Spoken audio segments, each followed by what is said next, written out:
Hello good morning students. मेरा जो आज का टॉपिक है वो है बैलेंसिंग।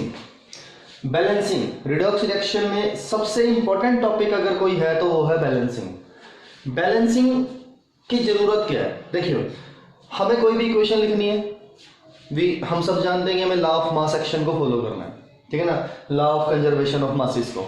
अब law of conservation of mass को फॉलो करने का मतलब क्या है कि रिएक्टेंट और प्रोडक्ट की साइज, नंबर ऑफ पार्टिकल्स या नंबर ऑफ कॉन्स्टिट्यूएंट्स जो पार्टिसिपेट कर रहे हैं वो सेम होने चाहिए, ठीक है ना।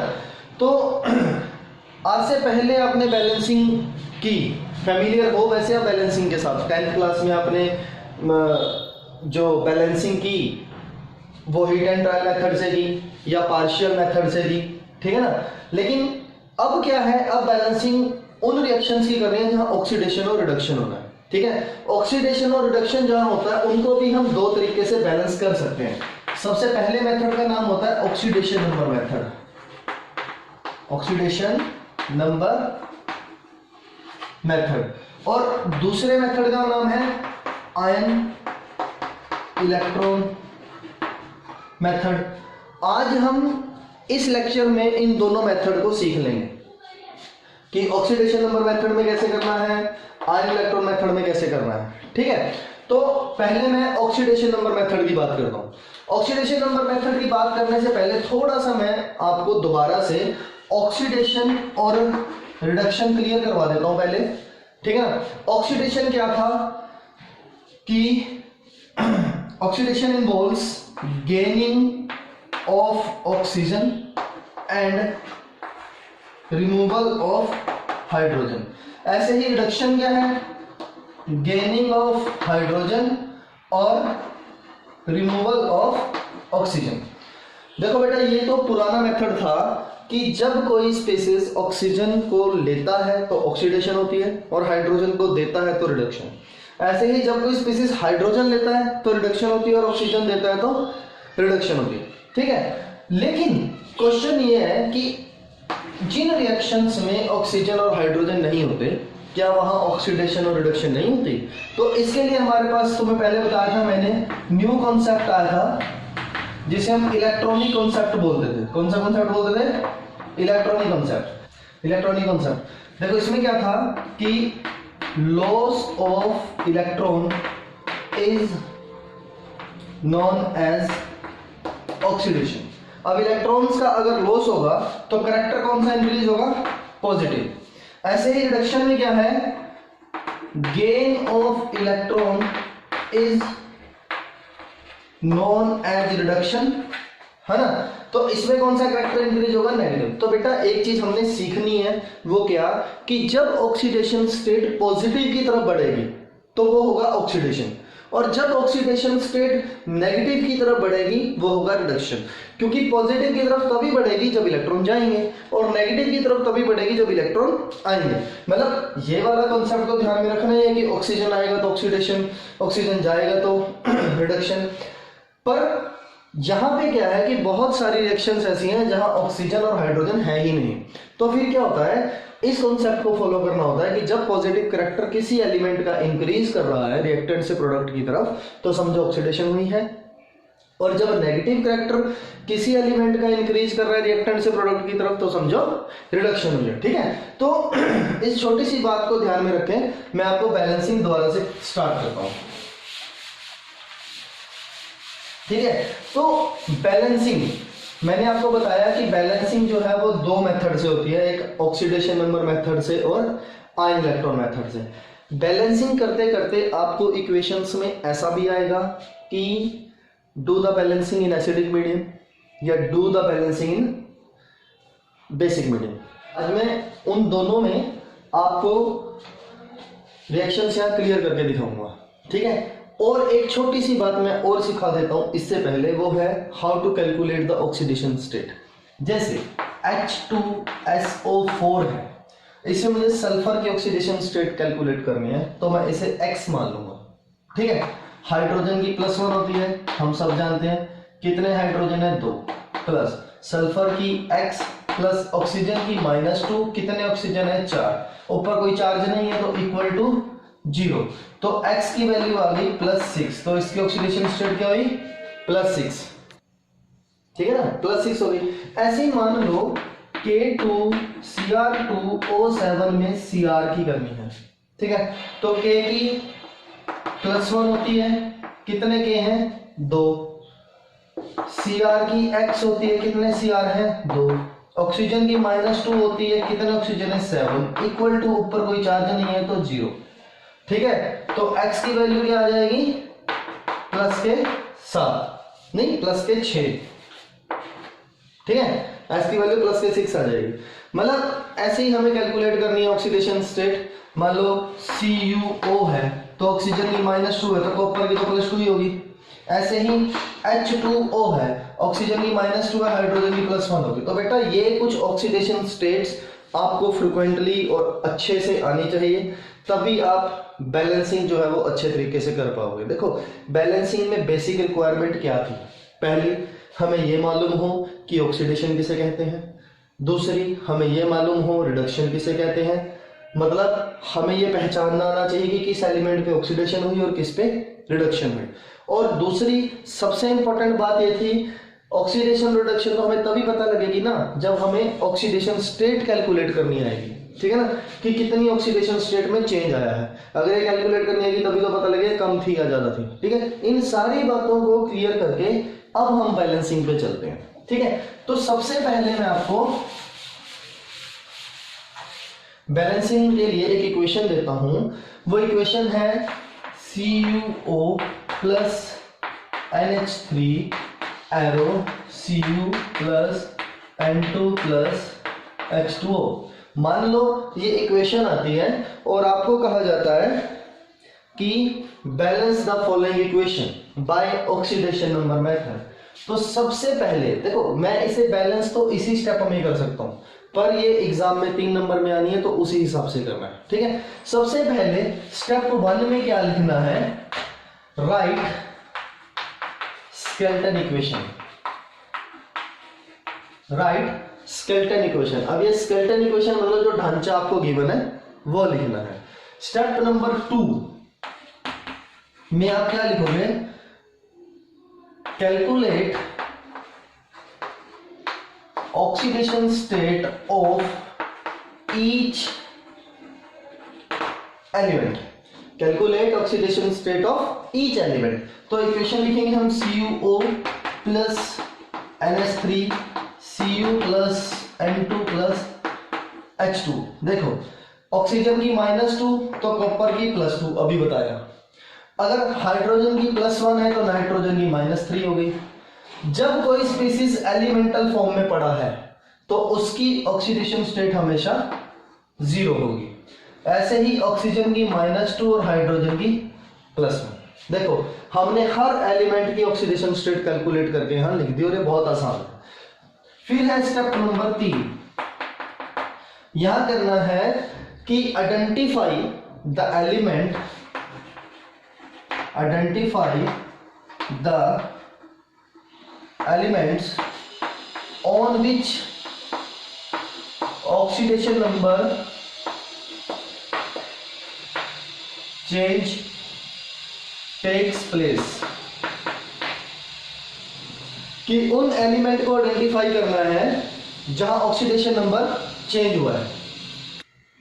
मतलब कि अब मुझे ये आइडेंटिफाई करना है कि कौन कौन से एलिमेंट पे ऑक्सीडेशन नंबर चेंज हुआ और कौन कौन से एलिमेंट पे ऑक्सीडेशन नंबर चेंज नहीं हुआ, ठीक है। तो हम वही लिखेंगे जिस पे चेंज हुआ है। देखो इक्वेशन लिख दी CuO plus NH3 arrow Cu plus N2 plus H2O। देखो कॉपर की +2 इधर 0 हो गई, चेंज हो गया। नाइट्रोजन की -3 इधर 0 हो गई, ये भी चेंज हो गया। ऑक्सीजन की -2 है, यहाँ पे -2 है। हाइड्रोजन की +1 है, यहाँ पे भी +1 है, तो लिखने की जरूरत नहीं है। देखो ये +2 से 0 हो गया। आपने कैसे लिखना है, oxidation number decreases by 2, that is reduction, क्योंकि प्लस से 0 की तरफ गया है, ठीक है। ऐसे ही -3 से 0 हो गया। अब माइनस से 0 की तरफ का मतलब होता है बढ़ना। यहां पे आप लिखोगे oxidation number increases by 3 that is oxidation. देखो बेटा ये श्रेयान क्लियर हो रहा है, यहां 2 से 0 हुआ रिडक्शन, यहां -3 से 0 हुआ ऑक्सीडेशन। अब मैं आपको एक ट्रिक बताऊंगा जो आपकी बुक भी आपको नहीं बताती है, ठीक है। इसको बैलेंसिंग करने के लिए अगर आप बुक को फॉलो करोगे तो थोड़ी सी दिक्कत आएगी। मैं यहाँ पे आपको एक ट्रिक क्लियर करता हूं जिससे आप संसार की कोई भी केमिकल इक्वेशन एक ही बार में क्लियर करोगे। वो क्या ट्रिक है, स्टेप नंबर 4 में बताता हूं। यहां पे आपने सिर्फ इतना सा लिख देना है, now equate oxidation and reduction halves, ठीक है। यहां पे आपने सिर्फ इतना सा लिख देना है, पर बुक ने लिखा हमने भी लिख दिया, लेकिन हमने करना बुक की तरह नहीं है, हमने किसी और तरीके से करना है इस चीज को याद करने के लिए। कैसे करना है कि जितने से ऑक्सीडेशन हुई है उतने से रिडक्शन को मल्टीप्लाई कर दो, और जितने से रिडक्शन हुई है उतने से ऑक्सीडेशन को मल्टीप्लाई कर दो। देखो मैंने बोला कि जितने से ऑक्सीडेशन हुआ उतने से रिडक्शन को, और जितने से रिडक्शन हुआ उतने से ऑक्सीडेशन को मल्टीप्लाई करो, बट रिएक्टेंट साइड और कहीं पे भी। देखो 2 से रिडक्शन हुआ, 3 से ऑक्सीडेशन हुआ, ठीक है ना। तो मैं इसे 3 से मल्टीप्लाई कर देता हूं 3CuO, और इसे 2 से मल्टीप्लाई कर देता हूं 2NH3 एरो, ये बिल्कुल ऐसे ही रहेगा Cu plus N2 plus H2O। Clear है बच्चों। अब स्टेप नंबर 5 में क्या करना है आपने, बैलेंसिंग स्टार्ट अब करनी है कि पहले मेटल और नॉन मेटल बैलेंस करने हैं हाइड्रोजन और ऑक्सीजन के अलावा, ठीक है। मतलब जितने भी इसमें मेटल नॉन मेटल आपको हाइड्रोजन और ऑक्सीजन के अलावा नजर आ रहे हैं ना, उनको आपने बैलेंस कर देना है। और लिखना क्या है, now balance metals and non metals other than hydrogen and oxygen, ठीक है। हाइड्रोजन और ऑक्सीजन के अलावा जितने भी मेटल नॉन मेटल आपको यहां नजर आ रहे हैं उन्हें बैलेंस कर दो, ठीक है। देखो 3CuO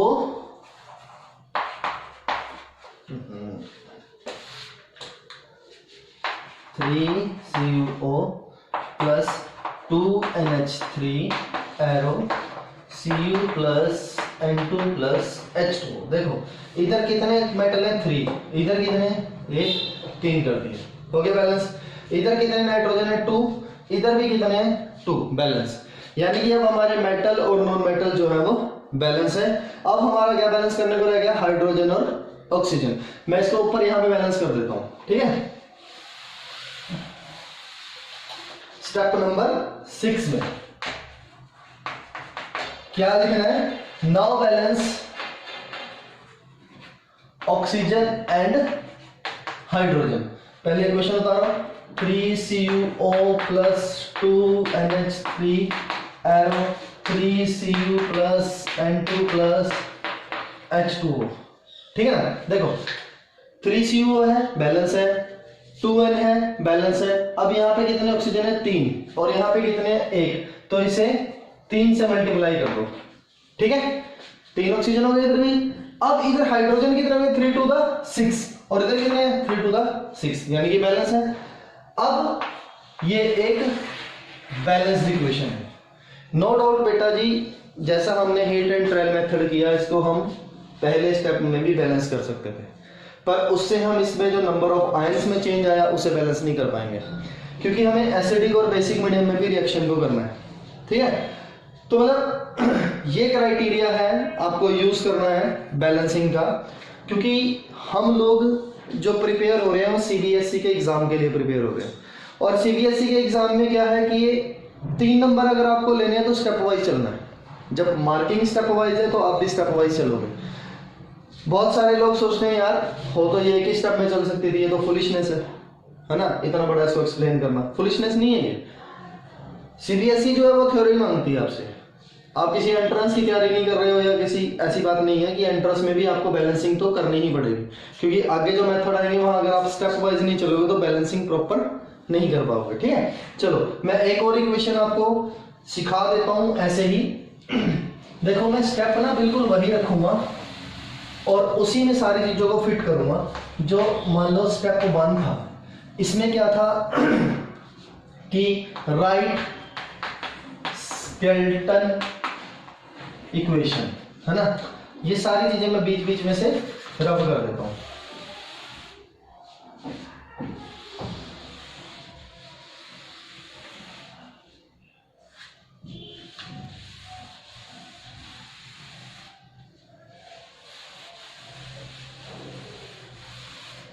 ठीक है ना। अब यहाँ पे मैं कोई और इक्वेशन लिखता हूं जिस इक्वेशन को आप जानते हैं। चलो मैं एक थोड़ी सी मुश्किल इक्वेशन यूज करता हूं। FeS2 plus O2 Fe2O3 plus SO2। मान लो ये एक इक्वेशन है। इसमें क्या है कि सबसे पहले क्या करना था, राइट स्केलेटन इक्वेशन आपने लिख दी।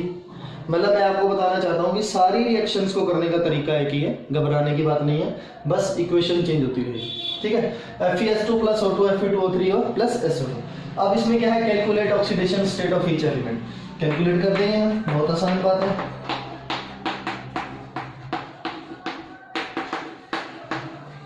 ठीक है, देखो यही एक ऐसा स्पीसीज है जहाँ सल्फर -1 ऑक्सीडेशन स्टेट में होगा।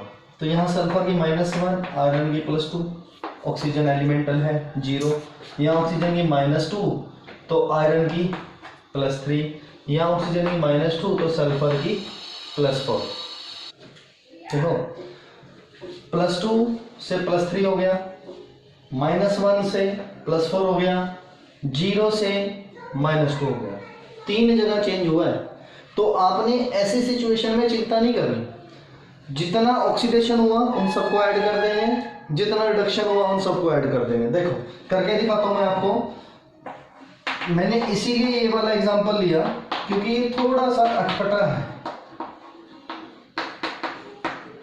देखो यहाँ पे Fe2 से 3 हो गया, लिखा था ना identifying element on which oxidation number change takes place, कि जहाँ पे चेंज हो रहा है। अब यहाँ पे वो लाइन लिख दी है। और सल्फर का -1 से +4 हो गया, यानी कि यहां से यहां पे और यहां से यहां पे 2 जगह इंक्रीज हुआ, 2 से 3 हो गया, 1 इंक्रीज, -1 से +4 हो गया, बाय 5 इंक्रीज हुआ। ठीक है, तो एक सल्फर एटम के लिए 5 से इंक्रीज होता है तो 2 के लिए 10 से हो जाएगा। देखो S2 है, यहाँ पे S1 है, तो हम तो किसी एक सल्फर की ऑक्सीडेशन स्टेट निकालते हैं ना, तो 2 के लिए 10 से, तो टोटल कितना हो गया, एक तो यहाँ पे +10 = 11, यानी कि ऑक्सीडेशन नंबर इंक्रीजेस बाय 11। ठीक है, ठीक है ना, टोटल क्या हो गया 11। अब यहां -2 हो गया, ठीक है, और यहां पे -2, यहां पे 2 जगह हुआ, तो ऑक्सीडेशन नंबर डिक्रीजेस बाय 4। देखो दोबारा से समझो इस स्टेप को। आयरन +2 से +3 हुआ, एक तो इंक्रीज यहाँ है, दूसरा -1 से +4 हो गया, एक इंक्रीज यहाँ है, टोटल इंक्रीज यानी कि कितना ऑक्सीडेशन हुआ 11 का। ऐसे ही रिडक्शन कितना हुआ, 0 से -2 या -2 दोनों साइड लगा के 4 हो गया। तो मतलब मैंने क्या बोला था कि हमें क्या करना है, सिंपल सी एक तरीका यूज करना है कि जितने से ऑक्सीडेशन होती है उतने से रिडक्शन को, और जितने से रिडक्शन होती है उतने से ऑक्सीडेशन को मल्टीप्लाई करना है। इक्वेशन है जी, उतार लो, FeS2 plus O2 Fe2O3 plus SO2। देखो 11 से तो हुई ऑक्सीडेशन और 4 से हुई रिडक्शन, तो 4 से इसको मल्टीप्लाई कर देते हैं और 11 से इसको। मैंने बोला था ना सिर्फ रिएक्टेंट साइड मल्टीप्लाई करना है, तो अब कर दिया मल्टीप्लाई। अगला स्टेप क्या था, now balance metal and non metal other than hydrogen and oxygen. सिर्फ मेटल नॉन मेटल बैलेंस करने हैं। 4 FeS2 plus 11 O2 Fe2O3 plus SO2। ठीक है ना। अब देखो यहाँ पे 4 है, यहाँ 2 से मल्टीप्लाई कर देता हूँ, बैलेंस हो गए। यहाँ पे 4 to the 8 सल्फर है, यहाँ 8 से मल्टीप्लाई कर देता हूँ, बैलेंस हो गए। वैसे तो ऑक्सीजन यही बैलेंस हो रखे हैं। देखो 11 to the 22, 6 और 16 22 के बैलेंस हो गई है इक्वेशन। ठीक है, लेकिन फिर भी आप एक स्टेप लिखोगे कि नाउ बैलेंस ऑक्सीजन एटम, और फिर बताओगे हेंस बैलेंस्ड इक्वेशन। देखो बेटा जी, इस इक्वेशन के इस स्टेप पे मैं दोबारा आता हूं। इस स्टेप पे क्या हुआ था, हम क्या देख रहे हैं कि एलिमेंट पे ऑक्सीडेशन और रिडक्शन कहाँ कहाँ हुआ है। तो ऐसा हो सकता है कि एक इक्वेशन में एक से ज़्यादा जगह ऑक्सीडेशन हो जाए, ऐसा भी हो सकता है कि एक इक्वेशन में एक से ज़्यादा जगह रिडक्शन हो जाए। तो आपने टेंशन नहीं लेनी है, जितनी बार ऑक्सीडेशन हुई है उनको ऐड कर दो और जितनी बार रिडक्शन हुई है उनको ऐड कर दो। ठीक है, देखो ये दो तरीके मैंने आपको बताए ऑक्सीडेशन नंबर मेथड से बैलेंस करने के। लेकिन कई बार क्या होता है कि बैलेंस तो ऑक्सीडेशन नंबर मेथड से ही करना है, लेकिन वो स्पेशल एक बात लिख देता है कि balance the following equation by oxidation number method in acidic medium. वो एक शब्द साथ में डाल देता है एसिडिक मीडियम का। तो घबराने की बात नहीं है, एसिडिक मीडियम में भी रिएक्शन बहुत आसान है। कैसे सॉल्व करनी है, जैसे एक इक्वेशन है CuNO3 negative arrow Cu2 positive plus NO2। ठीक है, मतलब इस इक्वेशन को उसने बैलेंस करना है CuNO3 negative Cu2 positive plus NO2। देखिए स्टेप बिल्कुल वैसे ही चलने हैं। मान लो मैं स्टेप 1 लिखूं। स्टेप 1 क्या था, राइट स्केलेटन इक्वेशन, बिल्कुल लिख दी मैंने। स्टेप 2 क्या था कि calculate the oxidation state, calculate the oxidation state of each element, यही था स्टेप 2। ठीक है, तो Cu plus NO3 negative arrow Cu plus NO2, यहाँ CO2 पॉजिटिव है, तो जब एलिमेंटल फॉर्म में है तो 0, ये तो गिवन ही है। यहाँ पे ऑक्सीजन की -2 होती है। देखो यहाँ पे कैसे कैलकुलेट करनी है मैं तुम्हें दिखाता हूँ। मान लो मुझे NO3 नेगेटिव में N की करनी है कैलकुलेट, तो N को X प्लस O की -2, कितने ऑक्सीजन है 3, इक्वल टू ऊपर वाला चार्ज सामने चला जाएगा, तो N की वैल्यू क्या आ जाएगी प्लस के 5। तो यहाँ नाइट्रोजन की ऑक्सीडेशन स्टेट क्या है +5 और यहाँ क्या है -2। ठीक है, ऐसे ही यहाँ पे +4 यहाँ -2। क्लियर हो गया। इसके बाद स्टेप नंबर 3 में हम क्या लिखते थे, identifying the elements on which oxidation number change takes place, कि ऐसे एलिमेंट को आइडेंटिफाई करना है जहां पे ऑक्सीडेशन नंबर जो है वो चेंज हुआ है। बिल्कुल सिंपल है बेटा जी, Cu plus NO3 negative Cu plus NO2। देखो यहां 0 से 2 हो गए। ठीक है, यहाँ पे 0 थी ना, 0 से 2 हो गए, तो हम क्या लिखेंगे, oxidation number increases by 2, that is oxidation. और यहाँ पे देखो +5 से प्लस के 4 हो गई, तो यहाँ पे हम क्या लिखेंगे, oxidation number decreases by 1, that is reduction. देखो यहाँ पे ऑक्सीडेशन 0 से 2 हुई है और यहाँ +5 से 4 हुई है, यहाँ ऑक्सीडेशन हुआ है और यहाँ रिडक्शन हुआ है। चलो अब स्टेप नंबर 4 में मैंने आपको क्या बोला था कि आपने सिर्फ इतना लिख देना है, equating oxidation and reduction halves. ठीक है, आपने सिर्फ इतना लिख देना है, और लेकिन करना क्या है, जितने से ऑक्सीडेशन उतने से रिडक्शन को, और जितने से रिडक्शन उतने से ऑक्सीडेशन को मल्टीप्लाई। ये तो 1 से ही हो गया, ये तो Cu ही रह गया। यहाँ 2 से कर दो, 2NO3, यहाँ Cu, यहाँ NO2। अब इससे अगला स्टेप क्या होता था, step number 5, now balance oxidation metals and non metals other than oxygen and hydrogen. Oxygen और हाइड्रोजन के अलावा मेटल नॉन मेटल बैलेंस करने हैं। यहाँ Cu प्लस 2NO3, यहाँ पे भी Cu प्लस 2NO2। देखो कॉपर तो बैलेंस ही है, यहाँ पे 2 नाइट्रोजन है, यहाँ पे भी 2 नाइट्रोजन है। अब हम क्या करते थे, नाउ बैलेंस, स्टेप नंबर 6 में now balance oxygen and hydrogen. अब ये वाला स्टेप ना मैं ऊपर करता हूँ, यहाँ पे साफ सा नजर आएगा तुमको, ये क्लियर हो जाएगा अच्छे से।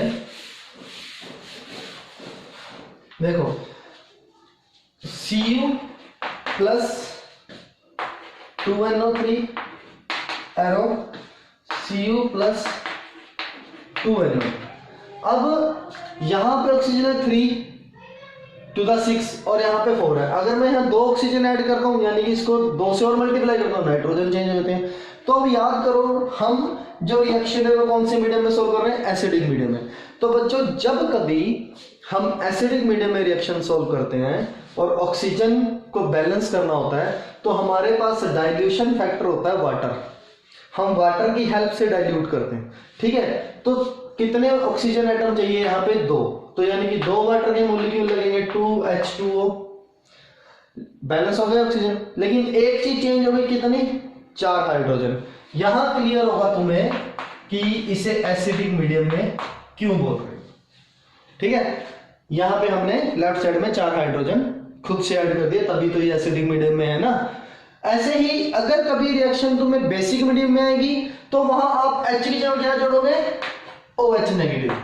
यहां क्या जोड़ रहे हो, H, वहां क्या जोड़ोगे, OH नेगेटिव। देखो अब देखो ये बैलेंस्ड इक्वेशन है, करने का तरीका सब कुछ वही था, कोई चेंज नहीं आया, कहीं पे भी कोई टेंशन नहीं आई। बस क्या था कि एंड में जब ऑक्सीजन बैलेंस कर रहे थे तो डाइल्यूशन फैक्टर हमने क्या लिया, वाटर। उतने ही वाटर मॉलिक्यूल ले लो और यहाँ पे क्या है, उतने हाइड्रोजन ऐड कर दो।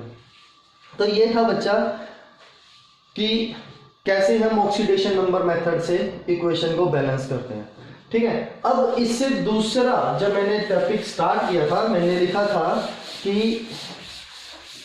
Balancing of equation can be done by 2 ways।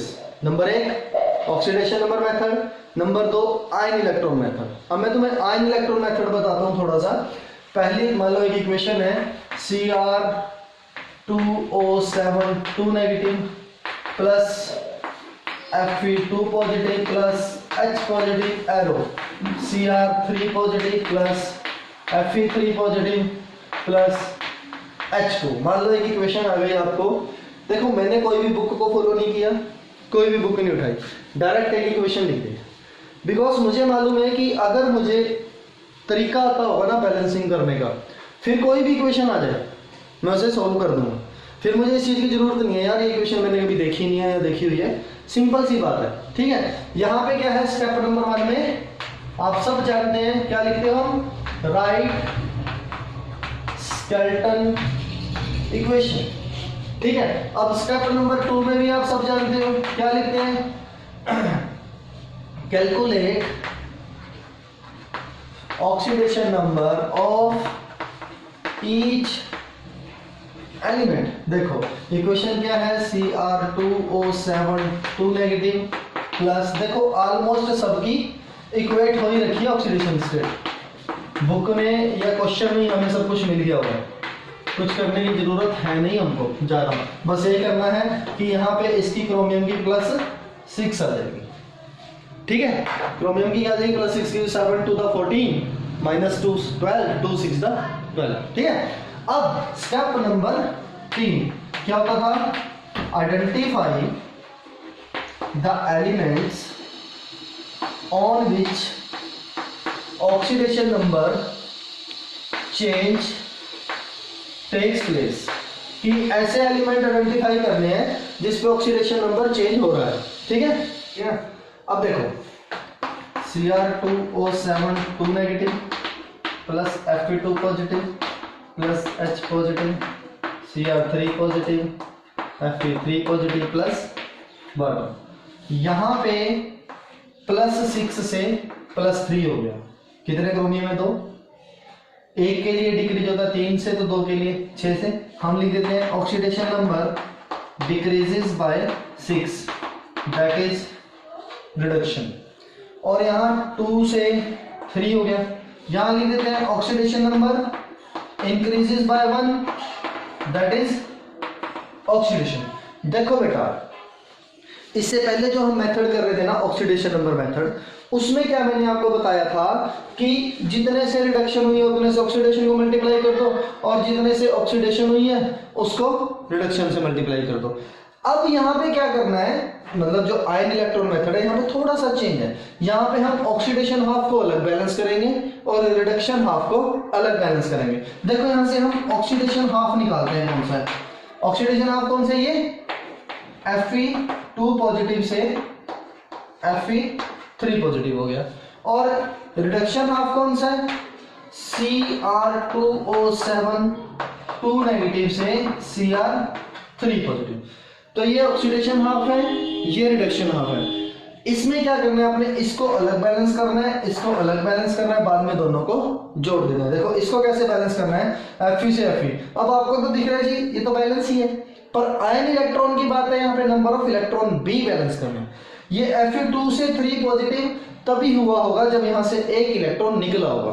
तो इसको कैसे बैलेंस करना है, Fe2 पॉजिटिव से Fe3 पॉजिटिव प्लस इलेक्ट्रॉन। अब सब कुछ बैलेंस हो गया, इलेक्ट्रॉन भी मेटल भी, ठीक है। तो इसको इक्वेशन नंबर 1 बना देता हूं, और अब इसको बैलेंस करना है। इसको बैलेंस करने के लिए 6 इलेक्ट्रॉन्स की जरूरत पड़ी थी, तो इसे कैसे करना है, Cr2O7 2 negative plus 6 electron arrow Cr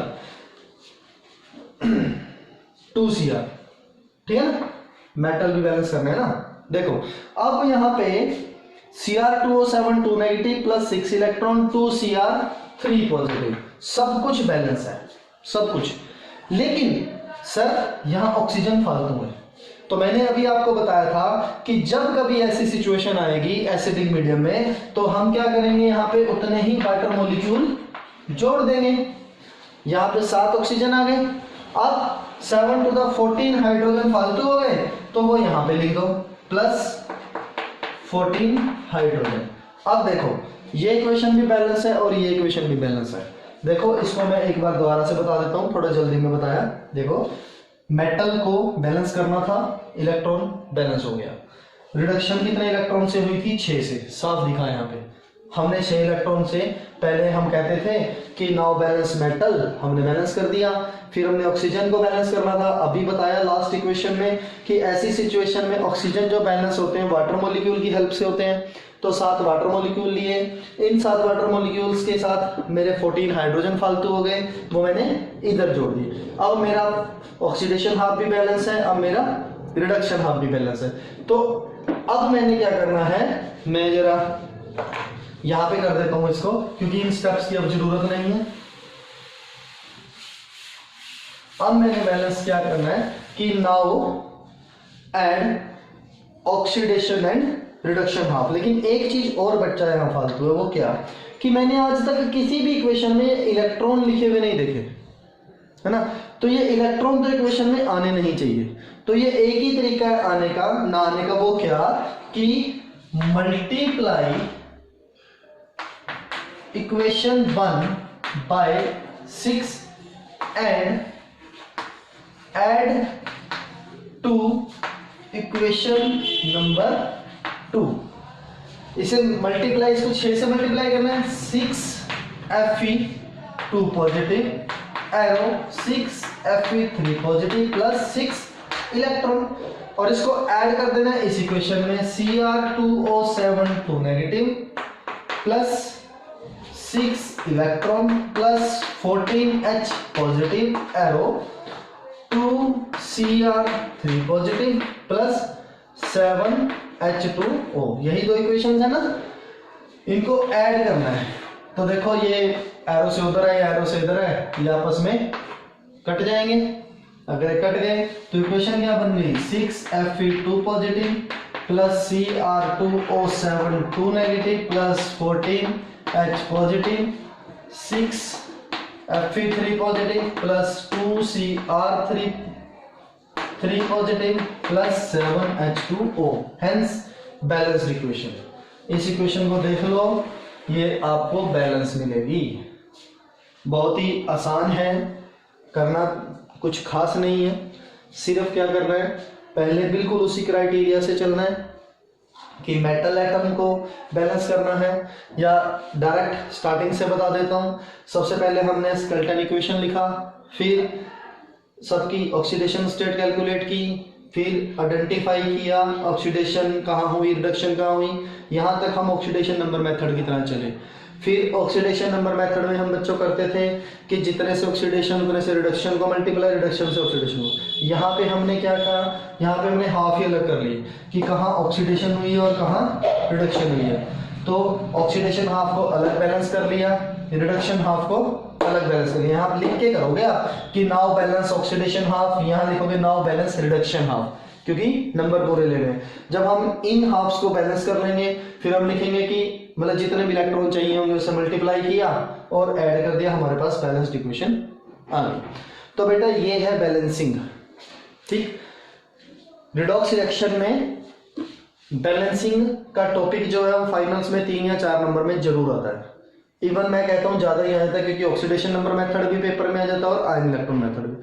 तो आज आपने बैलेंसिंग सीखी। नो डाउट मुझे पता है कि अगर हम इस लेक्चर को 1 घंटे या 1.5 घंटे में एक्सपेंड करते हैं तो कोई इतनी लंबी वीडियो देखता नहीं है। तो इस लेक्चर को मैं जितना कोशिश करता हूँ थोड़ा कम में ज़्यादा से ज़्यादा बताने की कोशिश करता हूँ। फिर भी आप लोगों को कोई भी चीज़ अगर समझ ना आई हो या कुछ आपने पूछना हो तो आप मुझे इनबॉक्स कर सकते हो।